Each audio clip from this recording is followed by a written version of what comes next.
Henri Guénaud, bonjour. Bonjour. On va évoquer avec vous, comme c'est d'usage dans cette émission, l'actualité de la semaine. Alain Juppé au Proche-Orient, la proposition de conférence internationale sur la paix israélo-palestinienne, l'ouverture du procès des SK. Et on va commencer par là, si vous voulez bien. On saura demain lundi ce qu'il y a dans le dossier contre l'ancien directeur du FMI. On saura aussi ce que sera sa ligne de défense. Vous avez été dans la réserve et la dignité, je reprends votre expression. Est-ce que vous allez rester dans cette réserve tout au long du procès? Non, je pense que la réserve était la seule attitude digne dans cette affaire. Voilà. Oui, il y a un procès, eh bien, laissons le procès se dérouler. Vous dites qu'on saura demain ce qu'il y a dans le dossier, eh bien, attendons demain, et puis attendons que le procès se déroule. Mais Nadège. Est-ce que vous avez été sidéré par cette affaire, ou bien est-ce que vous aviez entendu parler, comme on a eu plusieurs témoignages depuis, que M. Strauss-Kahn était parfois, disons, entreprenant avec les femmes? Je pense que personne n'avait entendu parler de viol. Voilà, alors c'est bien d'une histoire de viol dont il s'agit, coupable ou pas coupable, le sujet est celui-là. Voilà, donc ça, personne n'avait, enfin en tout cas pas moi, mais peut-être ne suis-je pas assez au courant des secrets d'alcôve et ne m'intéressais-je pas assez à ce genre de choses, mais moi je n'ai jamais entendu parler de viol. Voilà, on n'est pas dans une affaire ordinaire, dans une affaire tout à fait dramatique au fond. Voilà, c'est... Alors moi, je n'ai pas d'histoire de ce genre en réserve. Vous avez parlé néanmoins, Henri Guénaud, d'emballement médiatique à propos de Luc Ferry, qui doit répondre aujourd'hui de ce qu'il a dit d'un ancien ministre qu'il accuse de pédophilie sans donner son nom. Est-ce que c'est un emballement médiatique ou est-ce que c'est tout simplement une bêtise? Non, d'abord, je n'ai pas parlé d'emballement médiatique seulement à propos de Luc Ferry. Je pense qu'aujourd'hui, on ne peut plus rien dire sans qu'il y ait un emballement médiatique. C'est parfois tout à fait justifié, parfois beaucoup moins, mais en tout cas, je pense que sur tous ces sujets, un peu de retenue, un peu de distance ferait du bien à tout le monde, y compris d'ailleurs aux médias. Voilà, temps de réfléchir, d'écouter ce qui a été dit, de prendre le temps de l'analyser. S'agissant de Luc Ferry, sans doute n'aurait-il pas dû dire cela. On peut considérer que c'était pas très judicieux. Je trouve quand même que pas l'emballement, mais le lynchage médiatique est pour moi assez insupportable. Voilà. Même si on considère que c'est une bêtise. Mais dans cette histoire, qui est lynché médiatiquement, c'est Ferry ou c'est l'ex-ministre dont d'ailleurs on ne connaît pas? On ne connaît pas son nom, donc il aurait du mal à être lynché. Voilà. Moi, j'ai ouvert la presse hier, j'ai vu des choses extravagantes. C'est tout. Écoutez, moi, Luc Ferry est mon ami. Je ne dis pas que c'était très malin de dire ça. C'est tombé dans un contexte extrêmement fébrile. On voit bien depuis l'affaire Strauss-Kahn, l'affaire Tron, la période préélectorale. On voit bien qu'il y a quelque chose de pas très serein, hein, c'est le moins qu'on puisse dire dans le climat actuel. Tout prend des proportions énormes. Voilà, c'est peut-être pas le moment de dire cela, mais moi je suis par principe contre toutes les formes de lynchage. Voilà, c'est tout ce que j'ai à dire. Il y a une dégradation du climat moral qui autorise ce type de dérapage. Je ne sais pas si ça autorise ce type de dérapage. Rien n'autorise ce type de dérapage, mais il y a un climat qui donne à ce type de commentaires une connotation extrêmement désagréable. Voilà, tout prend des proportions, encore une fois, excessives. Et le risque est quand même, c'est vrai que à partir d'affaires dont certaines sont des affaires qui relèvent du droit pénal. Bon, je ne sais pas ce qu'il en est de ce qu'a raconté Luc Ferry, et personne d'ailleurs ne le sait vraiment. Je ne sais pas ce qu'il en est des affaires de l'affaire Tron. Je ne sais pas ce qu'il en est, nous le verrons bien exactement, de l'affaire Strauss-Kahn. Mais là, il s'agit d'événements qui sont passibles d'une sanction pénal, il s'agit même de crime, puisque le viol est un crime.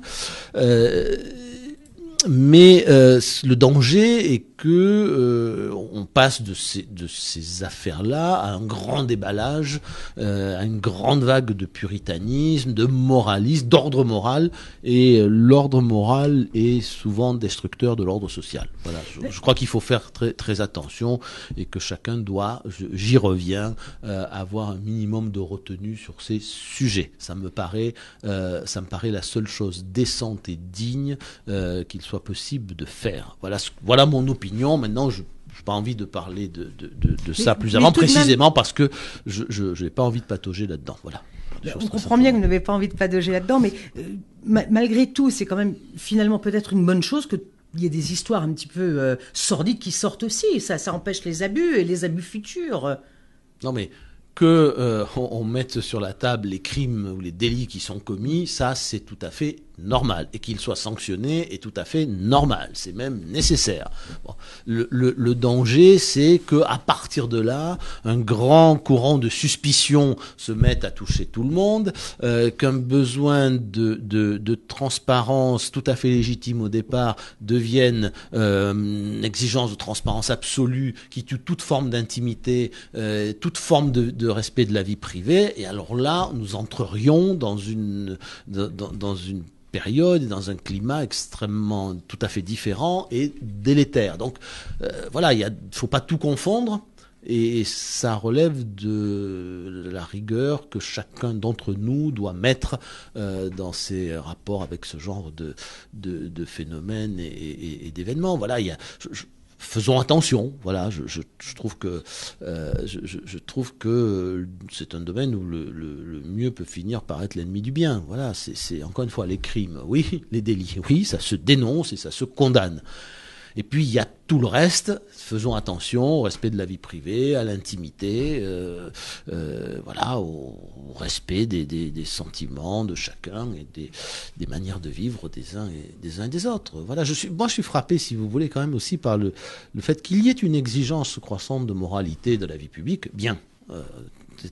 Ça peut être tout à fait normal jusqu'à un certain point, mais je suis frappé par le fait que cette exigence de moralité ou de moralisation de la vie publique s'accompagne depuis des années par une moindre exigence de moralisation ou de moralité de la vie économique, par exemple. Donc c'est un paradoxe assez étrange. On veut toujours plus de pureté pour les hommes politiques, et encore une fois, je ne vise pas là les délits. Les délits doivent être condamnés, et toujours moins d'exigence, en tout cas ça a été le cas pendant des années, vis-à-vis des spéculateurs, de l'argent, de la finance, etc. Voilà, je crois qu'il faut une exigence de moralité comparable dans tous les domaines de la vie sociale et de la vie économique, sans aller jusqu'à des excès, ni dans la vie politique, ni dans la vie économique. Il ne faut pas croire qu'il y a plus de gens qui manquent de vertu dans la politique que dans l'économie. C'est ce que le président appelle moraliser le capitalisme, par exemple ? Oui, moraliser le capitalisme, ça veut dire... Et vous trouvez que depuis qu'il est là, justement, le capitalisme est plus moral qu'avant ?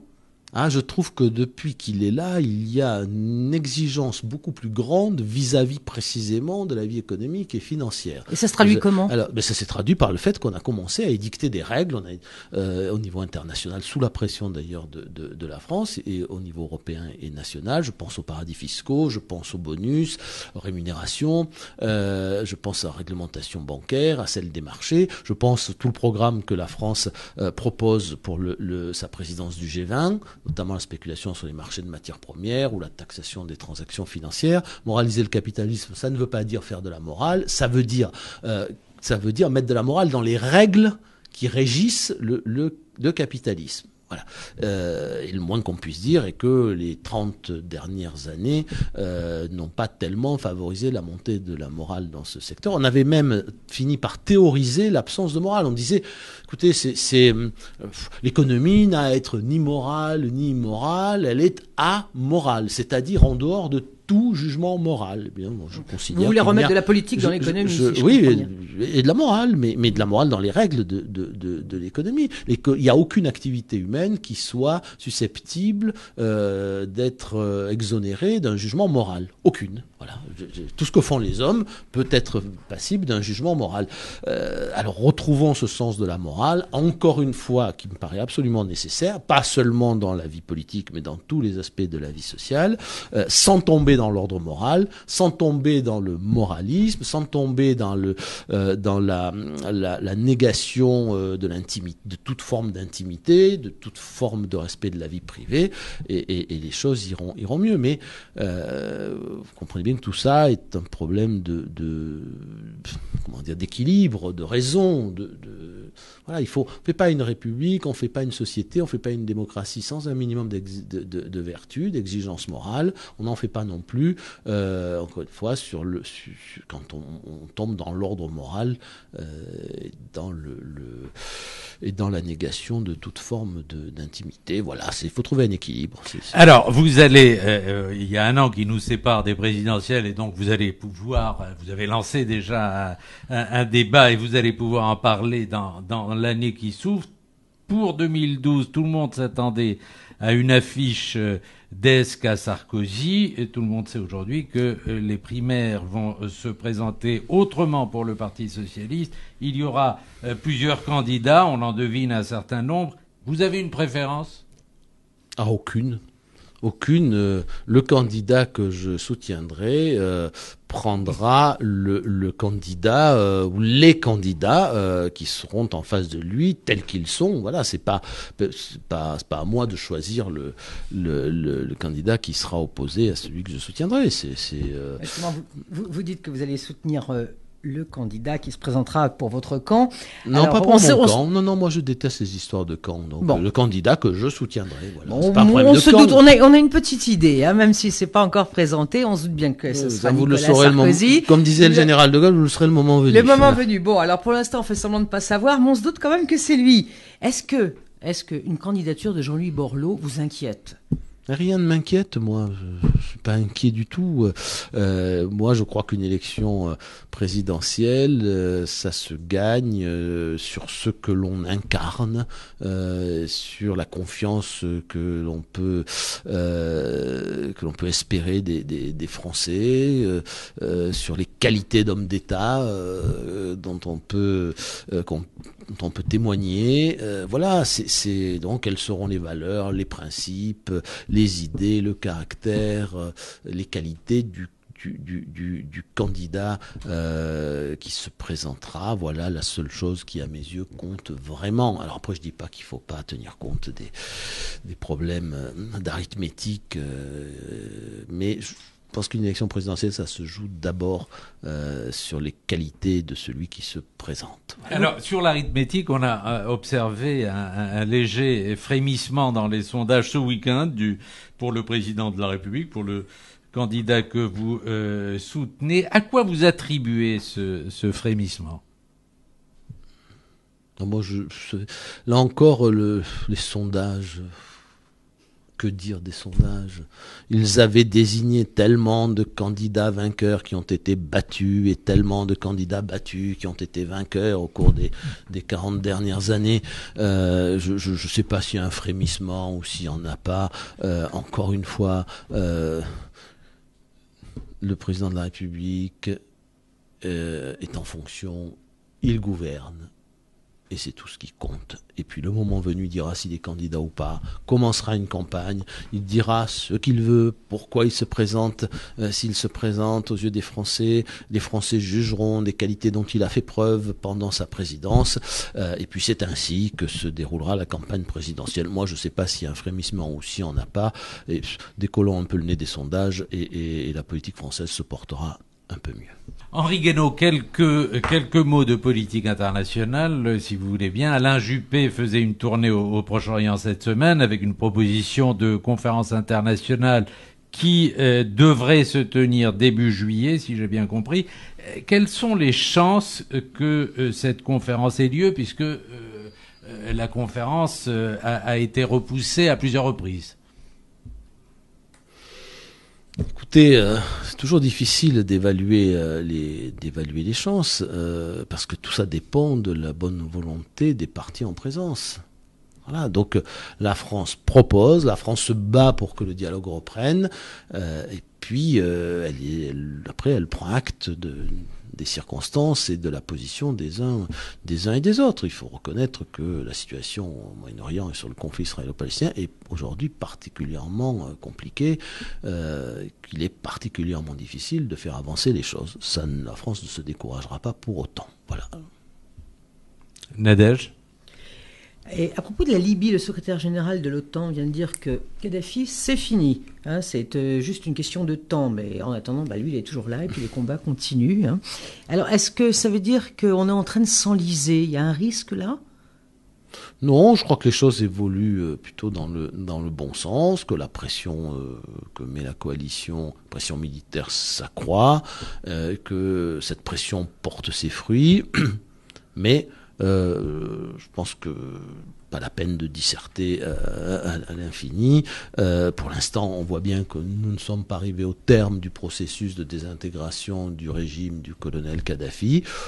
Nous espérons que ceci est en bonne voie, et voilà, tant que c'est pas fini, je pense que c'est pas la peine de disserter. Les objectifs sont clairs, les moyens sont mais les objectifs, moyens je sais pas s'ils sont si clairs que ça, sont finalement. Très clairs. Les objectifs, ils ont été d'ailleurs réaffirmés par le G8 l'autre jour. Les objectifs sont clairs, que Monsieur Kadhafi s'en aille. Voilà. Oui, mais en même temps, on dit, on n'est pas là pour le faire partir, nous, l'OTAN. On n'est pas là pour le faire partir. Ah, je parle pas de l'OTAN.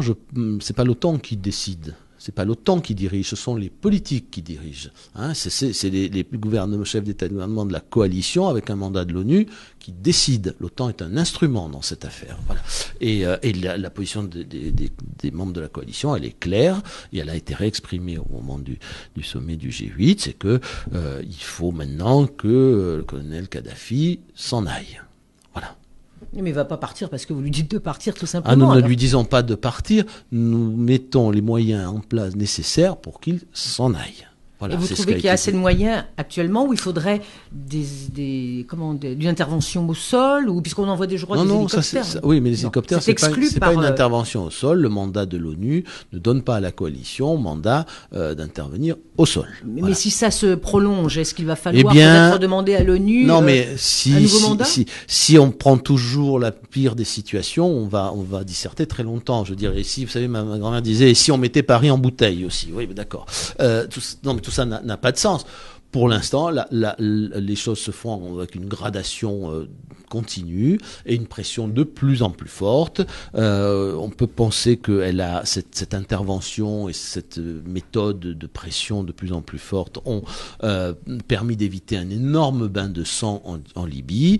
Voilà, les choses progressent. Maintenant, laissons-les progresser. Voilà, c'est pas la peine, encore une fois, de disserter sur ce sujet à l'infini. C'est la coalition fait ce qu'il faut, l'OTAN engage des moyens qui sont nécessaires, et puis nous verrons bien où cela ira. Pour l'instant, les choses vont plutôt dans le bon sens. Et comment vous jugez Henri Guénaud, l'équipé Dumas Vergès en Libye, Dumas et Vergès qui portent plainte, je le rappelle pour les auditeurs, contre le président de la République pour crime contre l'humanité?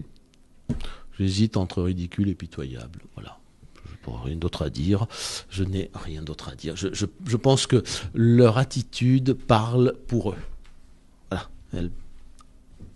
Si quelqu'un trouve cela digne, si quelqu'un trouve cela raisonnable, si quelqu'un trouve cela acceptable, eh bien qu'il se lève et qu'il le dise.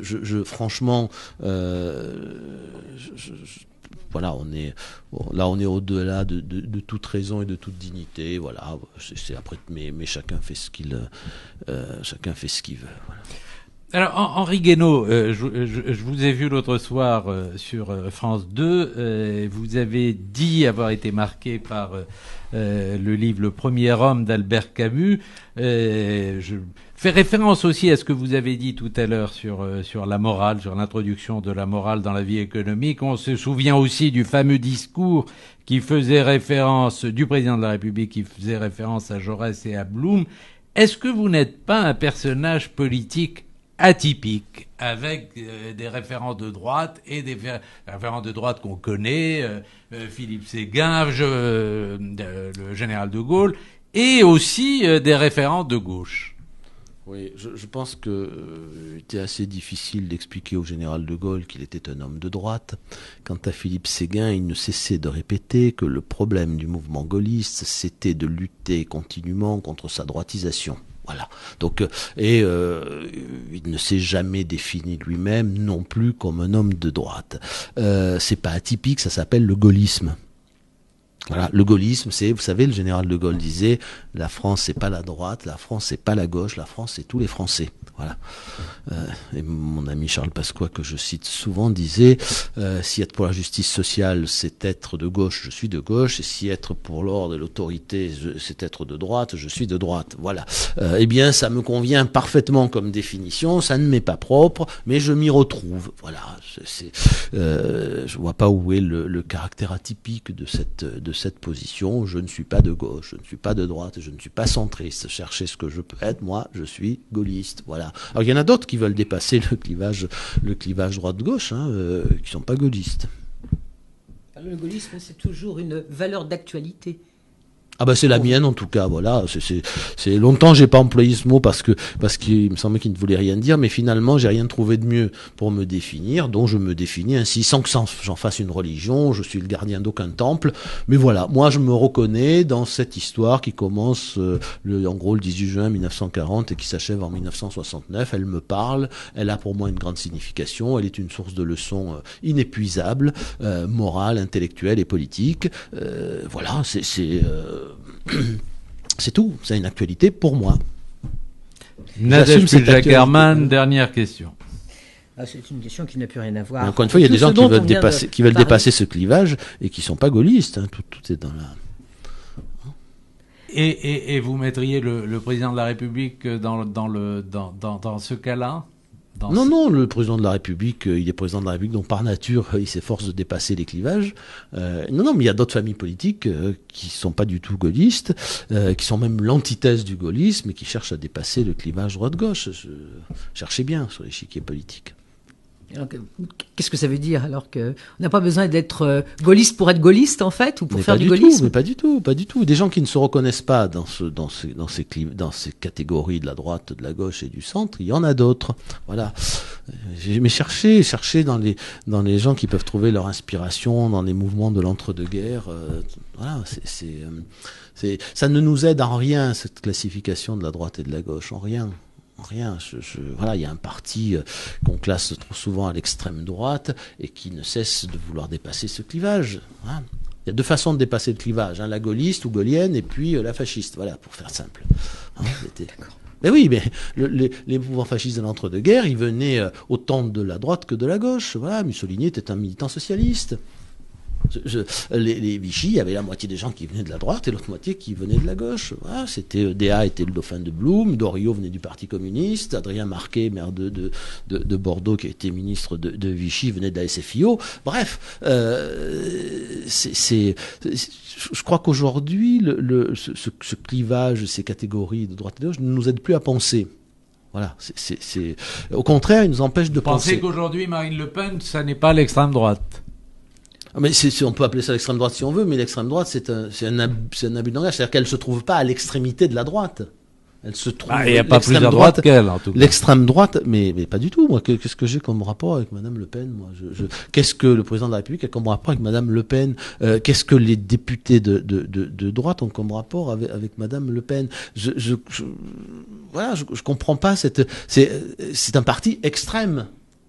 Mais est-ce qu'il est à la droite de la droite? Je vois pas en quoi. Je vois pas en quoi.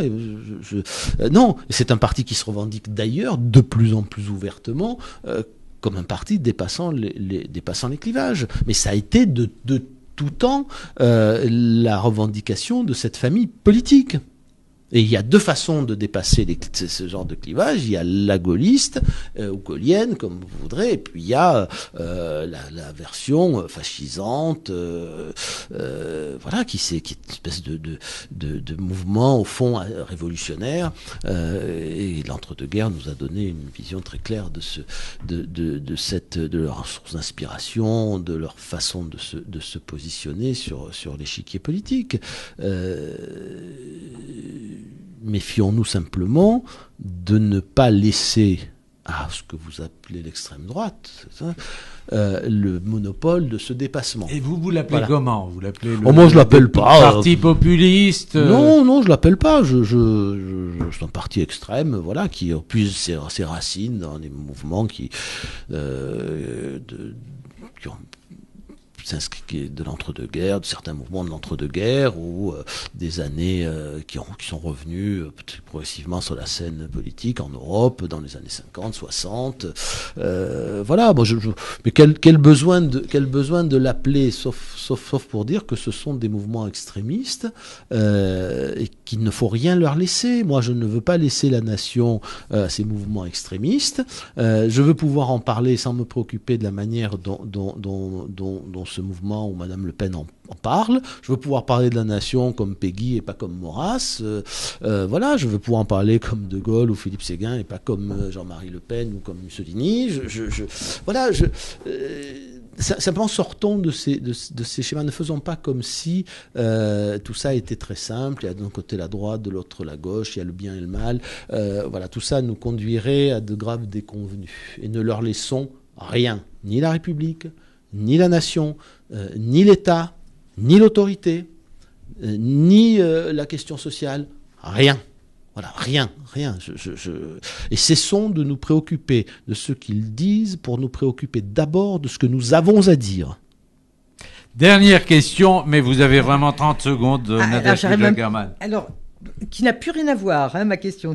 Moi, je voulais savoir, est-ce que le président Sarkozy ira à Monaco pour le mariage du prince Albert? Oh, écoute, je n'en sais rien. Voilà. Mais c'est possible, franchement, je n'en sais rien. C'était pour terminer sur notre guerre. Merci Henri Guénaud, conseiller spécial du président de la République, qui était ce matin l'invité du grand entretien, un grand entretien que vous pouvez retrouver.